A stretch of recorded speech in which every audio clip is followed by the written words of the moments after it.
Hello friends and welcome back for another process video. Today I am back with Sarah Scraps to do Summer of Stories, where we share stories that we're capturing from our summer vacations, summer day trips, summer memories throughout the years, the first and third Saturdays of the month.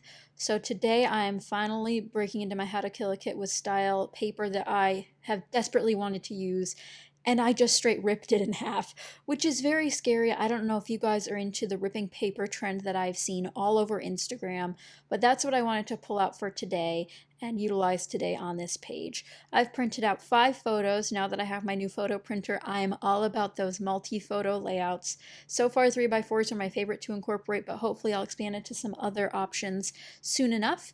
But these are pictures from my latest adventure that I've posted on YouTube. If you have not watched my Universal vlog, it is my first time back to the theme parks that I'm sharing with you guys in that video, and these are photos from that day.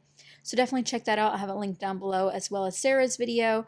And if you have not seen my How to Kill a Kit with Style kit share, I'll also have that link down below so you guys can see all of the products I've pulled out for this particular project. I have incorporated some things outside of the kit, of course, because it wouldn't be a kit made by me if I wasn't cheating on it with other products, but I'm happy to dive into several items within this kit that I would say are semi-neglected in my stash. So that Valentine's Day paper pad from Pink Paisley. This Lawn Fun one has a little bit more love, but I would like to dive a lot more into a lot of these products, some of which are brand new. So I did pull in that Dear Lizzie chipboard sticker set, which I think is so beautiful and has some yellows and blues that I wanted to pull in. Some cardstock even. I know, who am I bringing in a plain colored background, but I thought this light blue went so well with the blue skies. And I thought the yellow star paper from Crepe Paper would have been a little bit too overwhelming by itself as a full background. I did consider doing a white background instead of a blue background as well, but I thought that would be too plain for my design choices. So I went for yellow and blue, which is one of my favorite combos. I love blue with so many different colors, and yellow especially. Here I'm just going to add a couple layers underneath my main photo, which is myself in my mask, my sunglasses, in front of the Universal sign, which is on the Universal Studio side, but I went to both parks. So I have a photo of me in the top left, which is me at City Walk. The one on the right is the Hogwarts Castle. Then beneath that, I have the entrance to Islands of Adventure, where it says, "So the adventure begins." And then I have the Rip Ride Rocket roller coaster in the bottom left, which is just such an iconic pic with the palm trees there. So even though I didn't ride that ride, I just love the views of the parks themselves, especially being back for the first time in well over a year. Next up for this project is to remove everything off of it so I can test out my brand new stamp set.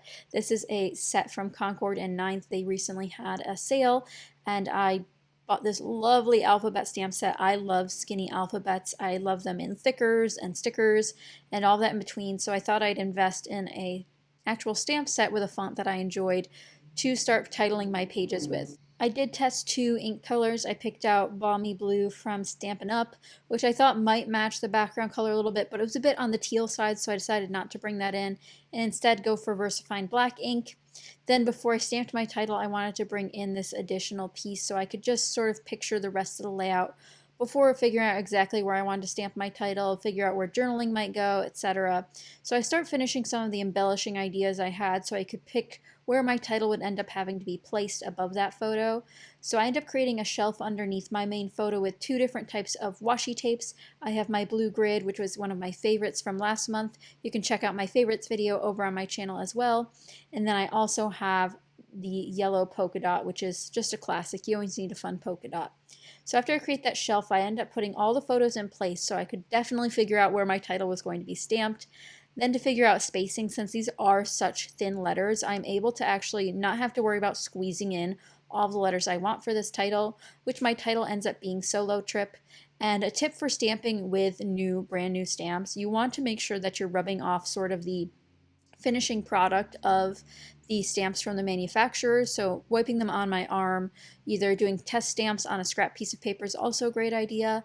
These ones were accepting the ink very well, so I was not worried that it would ruin it. And what's nice about these kind of stamps is since they're so simple of a design, it might be really easy to restamp if you had to. And I, again, am a little bit braver about stamping than I used to be, and practice will always make perfect.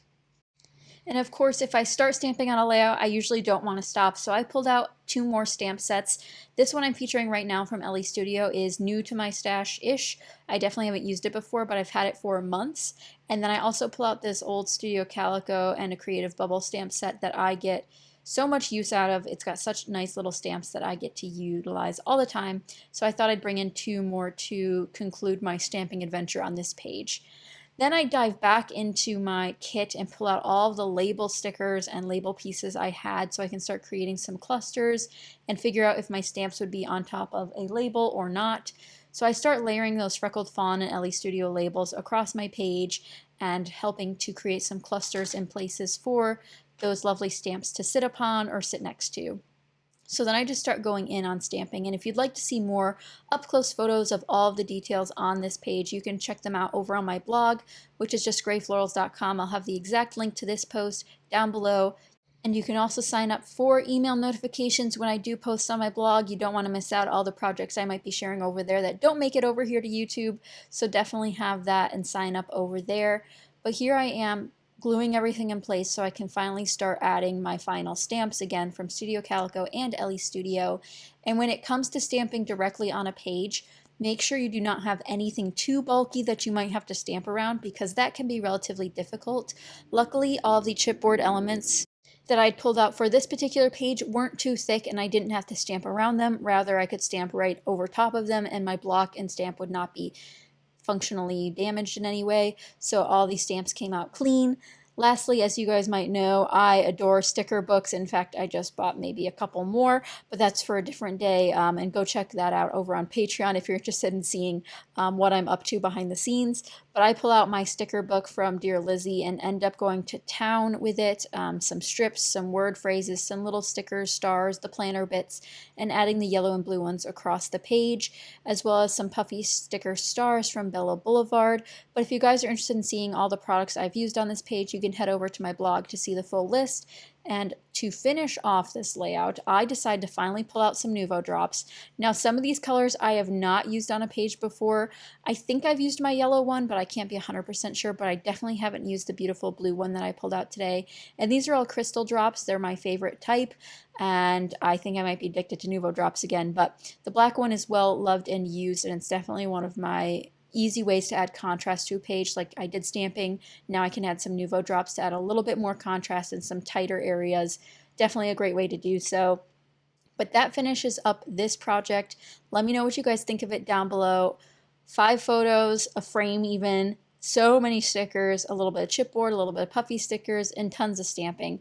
But let me know what you think of this in the comments down below. I love this color scheme. Don't forget to check out Sarah's project, which I'll have linked down below, because we are doing this collaboration together throughout the summer months, so let us know what you think of it. But thank you so much for watching. Again, if you want up-close, detailed photos, check out my blog for more information. And if you did miss out on my Universal vlog, I'll have that link down below for you guys. But thanks for watching, and I'll see you guys next time. Bye!